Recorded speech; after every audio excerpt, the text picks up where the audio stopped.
Assim, tem um elemento muito importante sobre a tomada de decisão do Putin, é que, por ele ser um ditador e ele governar e ter chegado no poder com uma mentalidade e ter vendido uma mentalidade, porque uma coisa que ele vendeu para os russos é, depois do fim da União Soviética, a Rússia, ela foi humilhada, foi derrotada. Não foi derrotada num campo de batalha, mas perdeu a Guerra Fria, Ideologicamente. encolheu, ficou ruim, ficou Aham. pequena. E perdeu o seu orgulho, o russo perdeu o seu orgulho. Nós viramos fracos aqui, tipo, o Yeltsin era um bêbado, entendeu? Tipo assim, e apareceu o Putin e falou assim, não, eu vou resgatar a nossa posição de russos no mundo. Eu vou resgatar a força, a potência russa. E isso se baseia muito numa autoridade centralizada, isso tem a ver com a cultura política russa, não só de agora, mas historicamente, os czares, enfim, uma autoridade central, autoritária, autocrática. Então ele incorporou esse papel. E para ele, perder ou aceitar uma derrota é simplesmente ele entregar de novo um fracasso, né? Um fracasso para a Rússia, porque ele diz que tem um inimigo externo, tem uma aliança militar do Ocidente cercando, que é a OTAN, cercando a Rússia, e como que ele está fazendo tudo isso e depois vai perder os inimigos cercando ele. Então para ele, tem um elemento que ele vai jogar no lixo, isso que ele está tentando construir, essa força dos russos, o elemento dele. Como é que ele chega no poder e toma todas as decisões e diz para a população que ele é um derrotado, que ele perdeu a guerra? Então ele é um líder fraco. Se ele é um líder fraco numa ditadura, ele não pode estar lá. E aí tem mais um outro problema que eu diria, que é uma questão de percepção, né? Na política internacional, e o Putin faz esse jogo muito bem, a percepção de força ela é muito importante.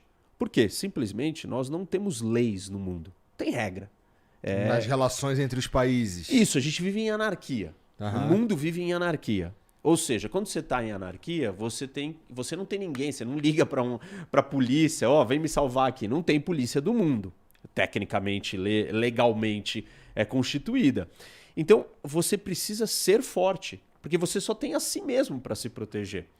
E o Putin, ele navega muito bem com essa lógica de percepção de força, de demonstração de força. Inclusive, quando a gente teve outras conversas aqui sobre ia ter guerra ou não, eu disse, antes de começar a guerra, eu falei, vai ter guerra.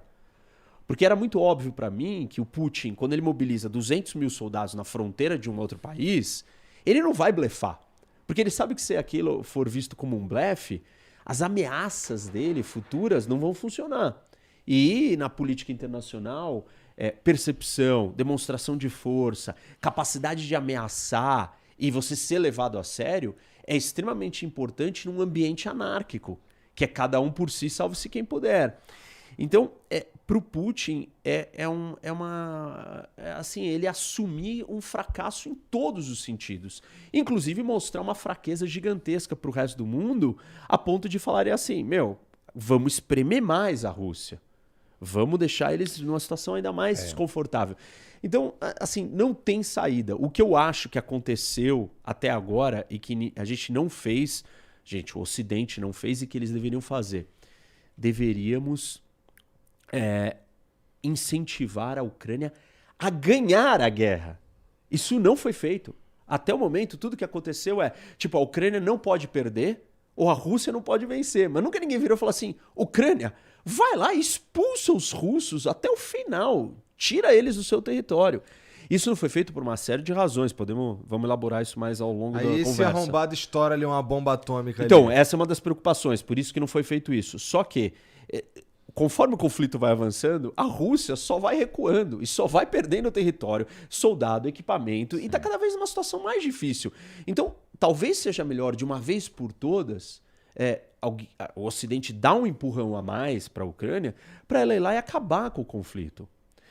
Porque assim, a ideia de que o Putin pode usar uma bomba atômica porque ele está acuado, ela funciona hoje. Hoje, mais do que nunca, desde o início do conflito, e eu tenho dito isso, não sei nem qual a sua opinião sobre isso, Oliver, mas eu acho que nós estamos mais perto do uso de uma bomba atômica do que das ameaças na primeira semana da guerra. O Putin fez umas ameaças. Sim. Ou seja, quanto mais o conflito se estende e mais a Rússia vai demonstrando o seu fracasso militar, a sua incapacidade de vencer um oponente menor, pior, mais próximo nós estamos do uso da bomba. Talvez seja melhor, de uma vez por todas, a Rússia ser derrotada na guerra da Ucrânia. Isso vai causar uma instabilidade interna que o Putin pode até cair. E aí não vai dar tempo dele usar uma bomba atômica. Agora, a extensão do conflito, o Putin está se preparando. Então, algumas dessas lógicas que eu coloquei aqui de preparação do Putin são preparações para ele justificar o uso de uma bomba atômica. Anexar os territórios do leste da Ucrânia e dizer que é território russo justifica a doutrina militar nuclear russa, que fala, se a Rússia for atacada no seu território, ela pode usar uma bomba atômica. Que arrombado, né? Percebe? Cara? Então, assim, o cara já está se preparando para isso. Talvez seja melhor a gente encurtar esse problema e pegar ele de surpresa e perdeu. E aí vai ter uma instabilidade interna e ele pode até cair.